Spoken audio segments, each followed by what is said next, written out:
감사합니다. 광고를 좀 한 가지 할게요. 앞으로 이제 11월 셋째 주일이면 추수감사주일이거든요. 추수감사주일을 우리 빌더스는 어떻게 보낼까 생각하면서 또 기도하면서 또 학생회나 이렇게 이야기를 나누다가 좀 새가족 분들한테 부탁을 좀 드리기로 했어요. 2023년 올해 등반하신 분들, 그러니까 수료하신 분들 한번 손 들어봐 줄래요? 올해 수료하신 분들, 네.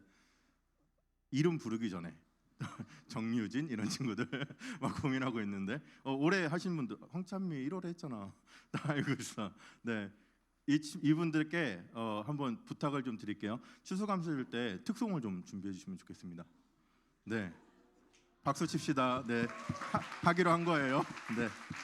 우리 98 동기 중에 재원이라고 있어요. 재원이 저기 이렇게 멋있게 앉아 있는 친구인데 이 친구한테 같이 좀 부탁을 내가 좀 했거든요. 그래서 올해 등반하신 분들이 같이 모여서 함께 찬양하는 시간으로 특송을 좀 준비해 주시길 부탁드리겠습니다.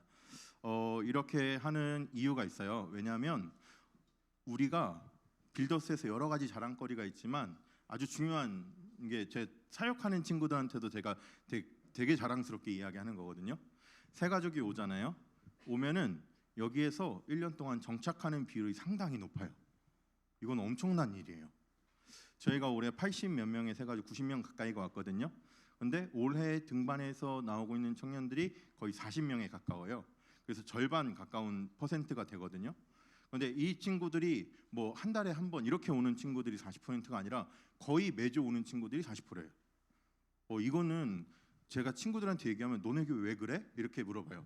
네, 이게 보통의 일이 아니에요. 그래서 이 사역자들 사이에서 새 가족이 1년 정착률이 얼마나 되는지, 2년 정착률이 얼마나 되는지가 그 교회의 건강성을 체크하는 중요한 표지 중에 하나거든요. 근데 우리는 진짜 이거는 자랑할 만큼 너무 건강해요. 모범으로 이렇게 어디다 내도 될 만큼. 그래서 특별히 이 새가족 친구들이 올해 잘 적응해서 잘 나와주고 있는데요. 같이 모여서 함께 찬양함으로써 우리 빌더스의 어떤 영적인 열매로서 하나님께 찬양 올려드리면 좋겠다 이런 마음에서 부탁드리는 겁니다. 같이 참여 부탁드릴게요.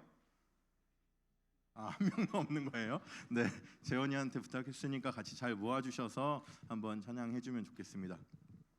자, 그리고 우리 빌더스 이 표현이 좀 쓰면 안 되는 표현이긴 하지만 뼈충들한테 얘기 한번 하면은 우리가 출석 인원이 140명이거든요. 그런데 우리 새가족 등반한 친구들이 40명 가까이 된다 그랬잖아요. 한 30명에서 전후로 이제 뭐 조금씩 바뀌어요. 그러면 이제 한 110명이잖아요. 그런데 또 작년에 등반한 친구들 또 한 10명에서 15명 빼면은 거의 한 100명이에요. 네. 뼈충들 잘 나와야 돼요. 네, 돌아가면서 빠지면 안 돼요. 웃으면서 이야기하지만 엄청나게 묵직한 이야기입니다. 네, 여러분들의 현실을 돌아봐야 돼요. 여러분들은 교회에서 늘 만나거든요. 다른 부서 봉사하면서도 만나고 오가면서도 만나고 교회 안 와도 SNS에서 만나고 그래서 늘 우리 안에 있는 것 같지만요. 어느 순간 돌아보면 왜 예배 시간에 없지? 이렇게 돼요.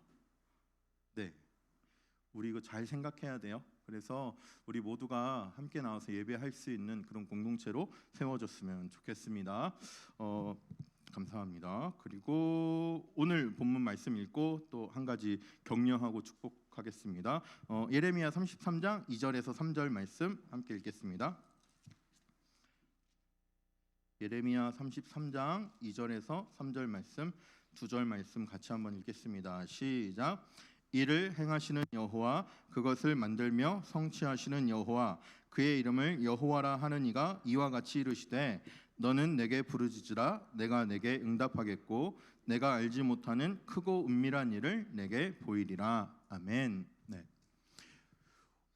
오늘 대표 기도를 들으면서 되게 민주는 잘 아는 친구니까 되게 이렇게 처음 신앙생활한 친구잖아요. 그래서 되게 뭐라 그러지? 이렇게 되게 묵직한 울림이 있었던 것 같아요. 정제되지 않은 순수한 언어로서 주님은 교회에서 생활을 오래 한 사람들은 새롭게 내 자신을 좀 돌아볼 수 있는 그러한 기도였던 것 같아요. 고백해 준 것들이 여러 사람들이 자신을 위해서 기도해주고 이렇게 수고해 주온 것들을 기억하면서 하나님께 감사하는 기도를 드렸는데요. 그런 사람들을 우리가 지금 뽑고 있어요. 우리가 세우고 있어요. 그래서 기도 중에 나왔고 학생회나 조장들을 세우고 있는데 그 과정 중에 같이 해주시면 좋을 것 같습니다. 지금 계속 몇 주간 광고를 하고 있는데 지금 16명의 조장들이 지금 지원을 해서 그 친구들이 세워질 거예요. 이분들에게 제가 질문을 던졌어요. 뭐 어떤 거 던졌냐면 올 한 해 빌더스에서 은혜 받은 말씀, 올 한 해 빌더스에서 가장 찔림을 받았던 말씀, 그리고 뭐 조장으로 세워지면서 순장으로 세워지면서 어떤 각오 혹은 동기 이런 것들을 세 가지 받았는데요. 동기만 한번 보여줄게요. 뭐 되게 이런 친구들 많았어요. 네, 그래서 뭐 이런 사람도 있었고. 왜 웃어요? 미안. 미안. 가렸어야 되는데. 미안. 다른 사람은 다 아무도 이름이 공개 안 되니까 이름이 모르니까 공개도 되겠지 이 생각이었는데 빨리 넘길게요. 네, 이거는 뭐 그러면서 네 이렇게 막 했어요. 여기 보면은 의탁합니다. 묵직한 친구 감사합니다.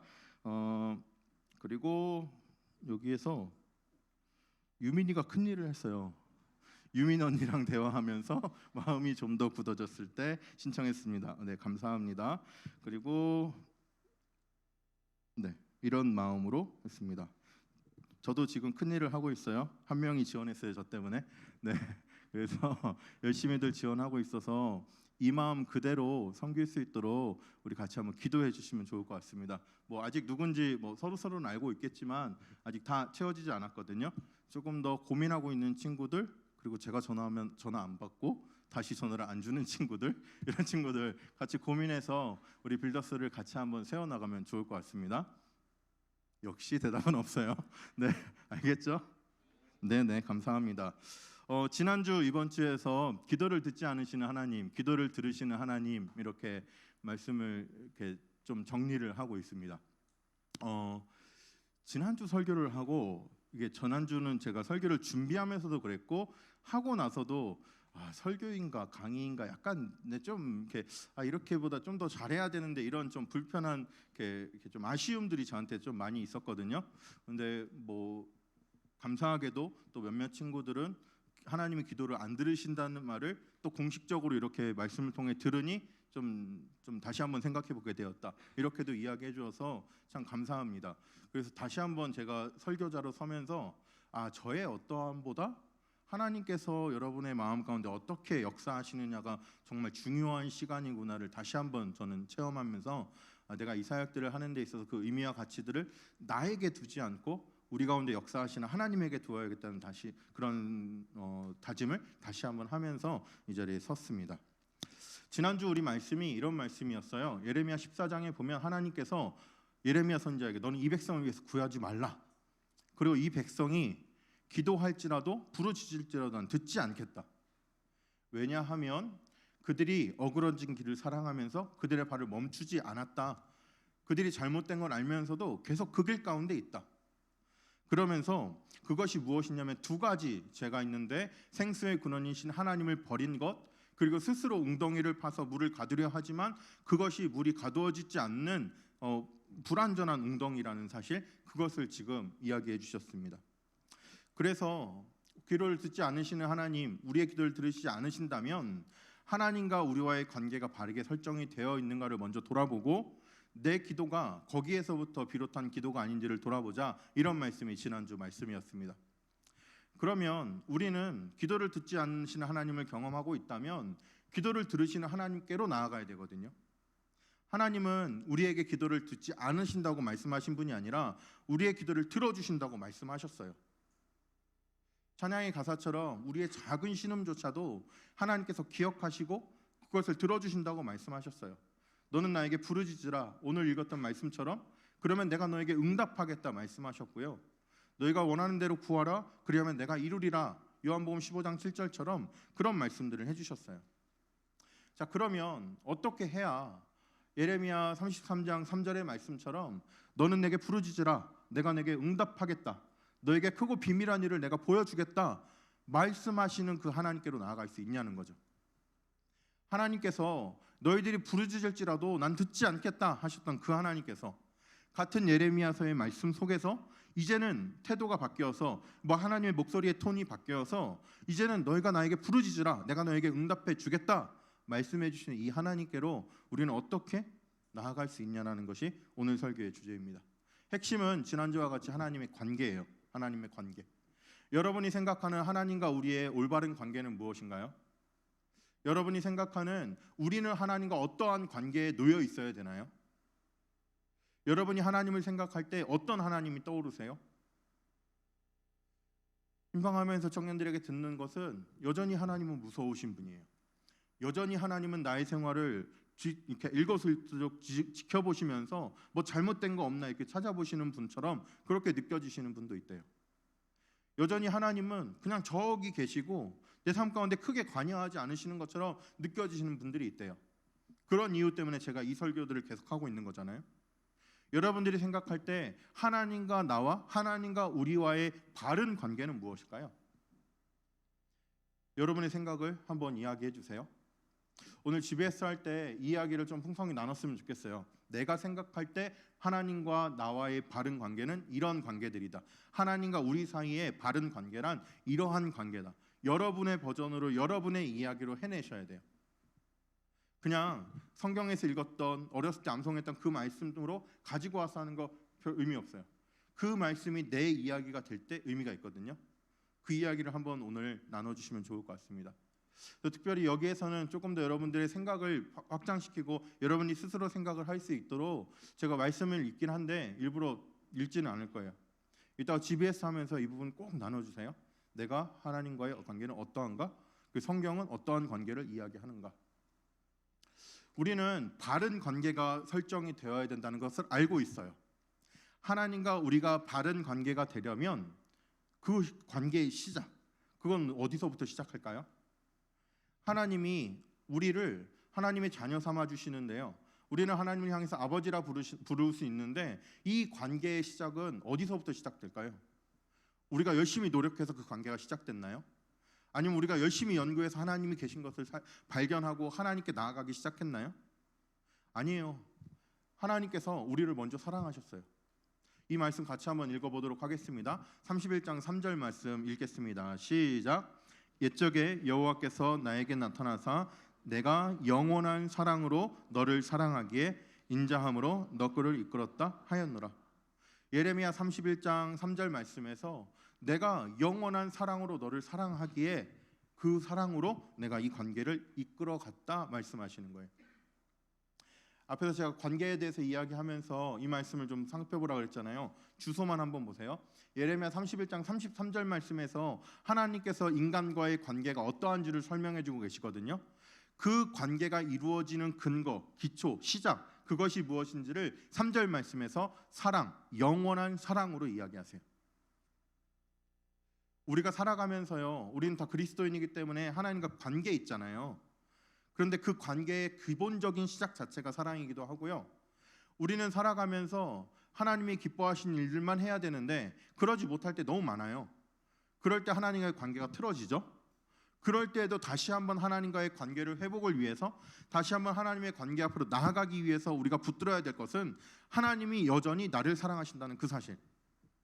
우리가 아무리 못나게 살아도 우리가 아무리 알고 그 죄를 또 지어도 하나님은 여전히 우리를 사랑하시면서 다시 한번 돌이킬 기회를 주시고 다시 한번 하나님께로 나올 기회들을 주시는 그 사랑으로 우리를 보시고 있기 때문에 우리는 그 관계를 다시 한번 회복시킬 수 있다라는 말이죠.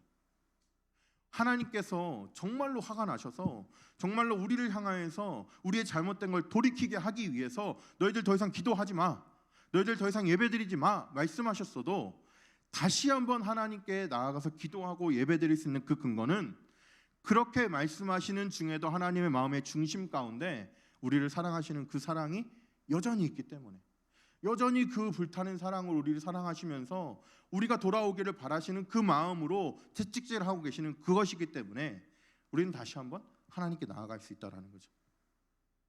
요한복음 3장 16절 말씀 다 같이 한번 읽어볼까요? 한번 외워도 좋아요. 같이 한번 읽겠습니다. 시작. 하나님이 세상을 이처럼 사랑하사 독생자를 주셨으니 이는 그를 믿는 자마다 멸망하지 않고 영생을 얻게 하려 하심이라. 하나님이 우리를 사랑하셔서 하나님과 이 관계가 시작되었고요. 이 관계가 시작되어서 우리가 하나님을 예배하고 하나님과 신앙생활하면서 살아가지만 신앙생활을 하는 와중에 우리는 또 한 번 쓰러지고 또 한 번 잘못 가고 그럼에도 불구하고 다시 한번 하나님과의 관계를 회복을 위해서 관계가 제대로 세워지기 위해서 우리가 붙들 수 있는 그것은 바로 하나님의 사랑이라는 거예요. 하나님의 사랑은 끊어지지 않기 때문에 하나님의 사랑은 영원한 사랑이기 때문에 우리가 그 사랑에 힘입어 다시 한번 그 사랑의 줄을 붙들면 하나님과의 불편했던 하나님과 어그러졌던 그런 모든 관계가 회복될 수 있다는 사실이 놀라운 은혜예요. 기독교 종교를 가지고 있지 않은 다른 무속 신앙을 가지고 있는 사람들, 특별히 무당 이런 거 미디어에서 많이 보잖아요. 무당들이 주로 하는 말 뭐예요? 그렇게 하면 신령님이 노하셔. 그 노를 잠재우기 위해서 인간에게 뭔가를 계속하라 그래요. 재물을 바치라고 하고요, 구술을 하라 그러고요. 그 신령님의 노를 잠잠기 위해서 인간은 계속 무언가를 해내야 돼요. 하나님은 그렇지 않으세요. 하나님이 노하시는 중에도 우리를 향한 그 하나님의 사랑이 그 마음 중심에 있음을 보고 하나님 우리를 사랑하시는 그 사랑을 힘입어 내가 나아갑니다. 하나님의 사랑만 붙들면 하나님께 자연스럽게 그 노하시는 것들을 다 내려놓으시고 오히려 축복의 길로 우리를 이끌어 주신다는 거죠. 하나님과의 관계성이 가장 중요한데 이 하나님의 관계가 바르게 세워지려면 하나님의 그 사랑을 붙드는 것 제일 중요합니다. 하나님이 여러분을 사랑하시는 걸 느끼고 계세요? 하나님이 여러분의 삶 가운데 하나님께 사랑하셔서 이 모든 것들을 이루어 주시는 것들을 느끼고 계세요? 때로는 나에게 불편한 일이 일어나요. 내가 원치 않는 일이 일어나요. 그럼에도 불구하고 그 가운데 하나님이 사랑하신다는 그 사랑을 경험해야 우리 삶 가운데 흔들리지 않는 신앙으로 살아갈 수가 있게 되는 거예요. 우리는 이 세상 속에 살아가면서 나를 사랑한다는 수많은 사람들로부터 배신당하며 살아가요. 배신을 느끼며 살아가요. 심지어 우리 부모님도 나를 사랑하지 않는 것처럼 느껴질 때가 많이 있어요.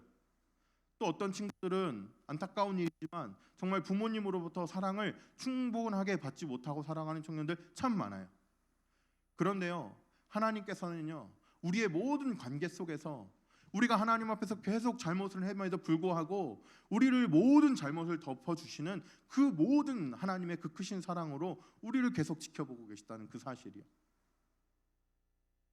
이것을 악용해서 내가 아무렇게나 살아도 됩니다, 이걸 얘기하는 게 아니라요, 우리가 이 세상을 살아가면서 짓게 되는 많은 죄악들, 하나님이 기뻐하시지 않는 많은 일들, 그럼에도 불구하고 하나님이 우리를 사랑하신다 말할 수 있는 근거는 그것보다 훨씬 더 큰 하나님 앞에서 지었던, 하나님을 배반했던 우리 마음 가운데 근원적으로 남아있는 그 죄, 하나님 앞에서 아담으로부터 비롯된 그 죄를 하나님은 우리를 용서해 주시겠다고 작정하신 분이세요.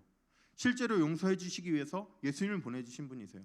실제로 우리를 용서해 주시기 위해서 그 모든 죄의 값을 들고 십자가에서 죽으신 분이세요. 그렇기 때문에 우리의 가장 근원적인 원죄라 부르는 그 죄마저도 하나님께서 용서해 주기로 작정하시고 용서하신 하나님이시라면 우리가 짓게 되는 어떠한 문제들, 하나님 앞에서 소홀한 우리의 부족한 모습들도 하나님의 사랑을 붙들고 나아가면 하나님의 관계를 회복시켜 주신다는 사실을 우리는 기억해야 돼요. 제가 기도를 듣지 않는 하나님, 기도를 들으시는 하나님, 이 설교를 준비하게 된 구절이 요한복음 15장 7절 말씀이거든요. 15장 7절 말씀 다 같이 한번 읽겠습니다. 시작. 너희가 내 안에 거하고 내 말이 너희 안에 거하면 무엇이든지 원하는 대로 구하라, 그리하면 이루리라. 무엇이든지 원하는 대로 구하라, 그리하면 이루리라. 무엇이든지 원하는 대로 구해 본 적 있죠? 그런데 다 이루어 주셨나요? 이루어지지 않으셨어요. 어떻게 받아들여야 돼요? 왜 하나님이 이렇게 말씀하시고 안 주세요? 우리에게 더 많이 기도하라고 우리의 기도의 열심을 보시기 위해서 그러시나요? 아니면 되게 희망 고문하듯이 이렇게 말씀하시는 건가요? 우리는 이 가운데서 그 답을 찾으려고 많이 고민하고 있어요.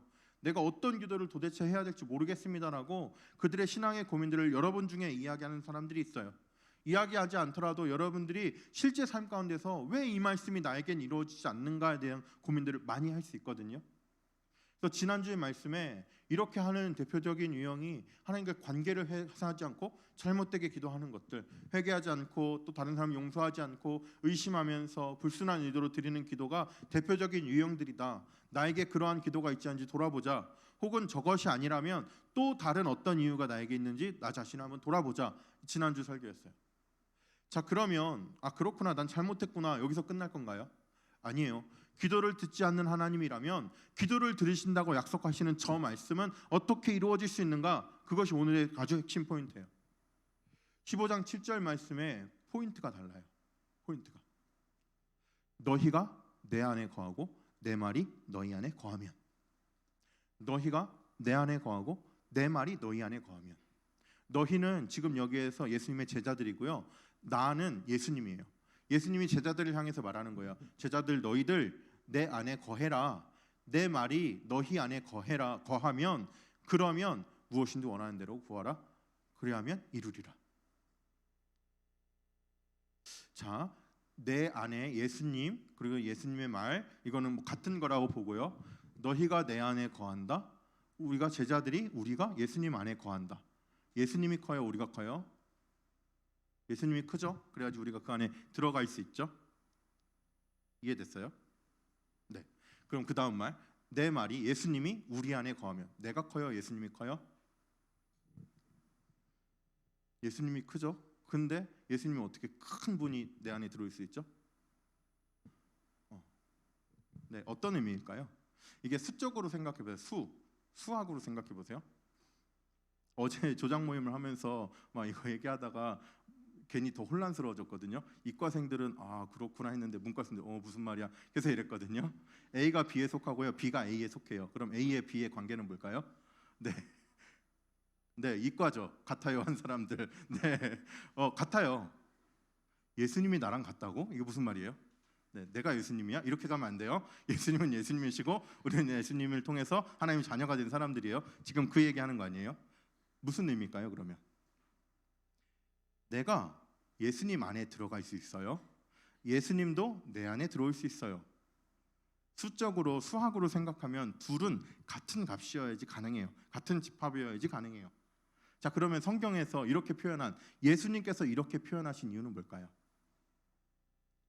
우리가요, 예수님 안에, 하나님 안에 온전하게 거하시는 것을 말씀하세요. 이해됐죠? 하나님이 우리 안에 충만하게 거하시는 것을 말씀하세요. 다혜리가 찬양하면서 인도하면서 그 얘기했죠. 더 이상 채워지지 않을 만큼 충만한. 네, 하나님이요 우리 안에 계시는데요, 우리 삶의 아주 일부분만 거하고 계시는 게 아니라요, 우리 삶과 우리의 모든 인생 속에서 더 이상 들어찰 곳 없을 만큼 하나님이 충만히 거하시는 것, 그거 이야기하는 거예요. 우리가요 한쪽 발만 걸쳐두듯이 하나님한테 들어가 있는 게 아니고요, 갔다 나왔다 하는 게 아니고요, 온전히 하나님 안에 거하는 걸 이야기하고요, 하나님이 우리 안에 충만히 거하는 걸 이야기해요. 그래서 우리가 하나님 안에 온전하게 거하고 하나님이 우리 안에 충만히 거하면 그때 내가 기도를 하잖아요. 내가 기도하는 것은 내 욕심을 위한 기도일까요? 하나님의 뜻을 이루고자 하는 기도일까요? 내 안에 충만히 하나님이 계세요. 하나님의 뜻을 구하는 기도를 하게 되죠. 이 경험이 있는 친구들은 무슨 말인지 이해될 거예요. 나 중심으로 내가 한번 잘 살아보겠다고, 내 인생 성공해보겠다고 살면서 기도하는 내용들은 내 성공, 내 욕심, 내가 이루고자 하는 것들, 그러한 제목들이 주되거든요. 근데 하나님이 내 안에 충만히 계시는 것들을 경험하면서 내가 하나님의 뜻대로 살아가겠습니다, 이 마음으로 기도할 때에는 내가 이루고 싶은 것은 뒤로 가요. 기도 제목에서 버리기도 하고요. 하나님 나라가 이루어지길 원합니다. 하나님의 뜻이 이루어지길 원합니다. 내 삶 속에서 하나님이 드러나길 원합니다가 나도 모르게 자연스럽게 그냥 1번 기도 제목으로 나아가는 경험들을 여러 번 하셨을 거예요. 수련회 가서 기도할 때 내 기도하다가 결국에는 하나님 앞에 내가 바르게 살겠습니다, 하나님의 뜻이 내 삶 가운데 이루어졌으면 좋겠습니다, 내가 하나님의 영광을 드러내는 삶이 됐으면 좋겠습니다, 이런 기도로 귀결되잖아요. 그러한 것처럼 내가 하나님 앞에 온전히 거하고 하나님이 내 안에 충만히 거하실 때 그 사람이 하는 기도는 자기 욕심, 자기가 이루고 싶은 것 기도하는 게 먼저가 아니라요, 하나님이 이루고자 하시는 하나님의 뜻을 위한 기도가 먼저 나가게 돼 있어요. 그렇기 때문에 하나님이 우리 안에 충만히 계심으로써 우리 안에 우리 마음 가운데 주시는 그 원하는 것들을 이야기할 때에는 하나님 나라, 하나님의 영광을 위한 기도가 되기 때문에 그 모든 것을 하나님께서 이루어 주신다 말씀하시는 거예요. 이 말이 여러분의 인생을 위해서 기도할 필요 없다 이런 얘기 하는 게 아니에요. 내가 어떤 시험을 앞두고 내가 이 시험에서 꼭 합격해서 내가 성공해야겠다라는 마음으로 기도하는 사람과 내 삶이 하나님께 영광 올려 드려야 된다는 그 신앙 속에서 이 시험을 위해서 기도하는 사람의 기도의 내용은 말은 같을지 모르나 그 내용은 본질상 완전히 달라요. 이 경험이 여러분에게 필요해요. 여러분 이런 경험 있으세요? 이런 경험이 있어야 돼요. 제가 이번 주에 그냥 이렇게 시간이 잠깐 남아서 서점에 갔거든요. 뭐 시간 남으면 보통 서점 가거나 아니면 뭐 그러는데 거기 뭐 누구 기다리다가 한 15분 남아서 서점에 갔어요. 근데 제가 좋아하는 분의 새로운 책이 나왔더라고요. 이분 한병철 교수님이라고 혹시 아세요? 저 되게 좋아하거든요. 이분은 되게 유명해. 저는 되게 놀란 게 한국인이에요. 근데 독일에 가서 철학을 공부하시고 독일에서 철학가로 살아가세요. 철학자로. 독일이 철학의 그 본고장이잖아요. 그리스나 이쪽이. 거기에서 한국인이 철학을 하는 교수가 된다고? 전 거기서 되게 놀랐고요. 몇 권의 책을 읽으면서 시대를 이렇게 통찰하는 눈이 저랑 결이 좀 맞는 것 같아요. 제가 공감하는 부분이 많고요. 이분의 책을 읽으면 그렇구나 하면서 이 시대가 이해되는 영역들이 저에게는 좀 많이 있어서 전 이분 되게 좋아하거든요. 아직 다 읽지는 않았는데요. 조금만 이렇게 한두 장 읽고 아직은 못 읽었는데 뒷면에 있는 글이 저에게는 딱 여러분들을 표현할 수 있는 글이라 생각해서 한번 읽어줄게요. 오른쪽에 뒷 표지거든요. 억압도 저항도 없이 스마트한 이 지배 체계에서 우리는 삶을 게시하고 공유하고 좋아하도록 지배당한다. 무슨 말인지 알겠죠? SNS 중독 같은 거, SNS 통해서 우리는 지배를 다 하고 있다 이런 이야기를 하는 거예요. 그 다음이 중요해요. 자기만의 이야기를 잃은 사회. 내 생각, 느낌, 감정을 말하지 못하고 입력한 정보를 앵무새처럼 내뱉는 사회의 끝은 서사 없는 텅 빈 삶이다. 수많은 이야기가 난무하지만 나의 이야기는 정작 없는 세대가 이 세대라는 거죠. SNS 들어가 보세요. 나의 이야기를 올리기보다는 요즘 유행하는 것을 내가 따라했을 때 나도 거기에 동참했을 때 올리고 거기에 좋아요를 누르고 하는 것들이 더 많아요. SNS 통해서 우리의 삶을 이렇게 살아야지, 여기 가봐야지, 이거 먹어봐야지 이런 것들이 되게 많아지잖아요. 그러한 사회를 이렇게 비판하면서 나의 이야기가 필요한 시대다. 이것을 이분이 이 책에서 이야기하는 거예요. 나만의 서사, 나만의 이야기, 나만의 삶의 이야기가 중요하다. 그것이 없어지면 텅 빈 공허한 삶이다라는 것을 이야기하는 거거든요. 여러분, 여러분에게 신앙의 이야기가 있어야 돼요. 여러분에게 하나님을 경험한 이야기가 있어야 돼요. 부모님이 경험한 하나님을 내가 그대로 받아들이는 거, 내 경험으로 이렇게 내 경험으로 리뉴얼돼서 내가 갖는 거 괜찮아요. 그런데 그냥 이걸 아니까 나도 그거인 것 같아. 이거는 그냥 인스타에 올라오면 좋아요 누른 건 똑같아요. 그거 말고요. 여러분, 여러분의 신앙의 이야기가 생겨야 여러분의 신앙이 흔들리지 않아요. 여러분이 하나님을 경험해야 하나님이 내 삶 가운데 들어주지 않는 이야기가 생길지라도, 내 삶 가운데 원하지 않는 일들을 허락하실지라도, 내 삶 가운데 내가 원하는 것들을 이루어 주시지 않을지라도 우리는 신앙을 잃지 않고 흔들리지 않고 살아가게 돼 있어요. 여러분, 여러분의 신앙의 이야기를 만드셔야 돼요. 제가 이 설교를 하면서 하나님의 이야기를 계속하고 있거든요. 하나님의 이야기를 어떻게 해야 될까? 막 교리로 이야기해야 되나? 그거 아닌데 계속 고민하다가 나온 게 이거였어요. 여러분은 저랑 벌써 6가지 하나님을 더 많이 생각하게 됐어요. 여러분 6가지로 부족해요. 여러분만의 하나님을 만드셔야 돼요. 여러분만의 하나님을 경험하시고 여러분만의 하나님을 붙들고 신앙생활을 해야 우리의 신앙은 흔들리지 않아요. 청년의 때 하나님을 더욱 풍성하게 경험하길 바랍니다. 그래서 여러분의 모든 인생 속에서 흔들리지 않는 신앙으로 살아갈 수 있었으면 좋겠습니다. 우리 이 시간 함께 자리에서 일어날까요? 일어나서 찬양하며 우리 마음 가운데 생기는 마음들을 가지고 하나님 앞에 기도하며 나아갔으면 좋겠습니다. 나의 안에 거하라 함께 찬양하겠습니다.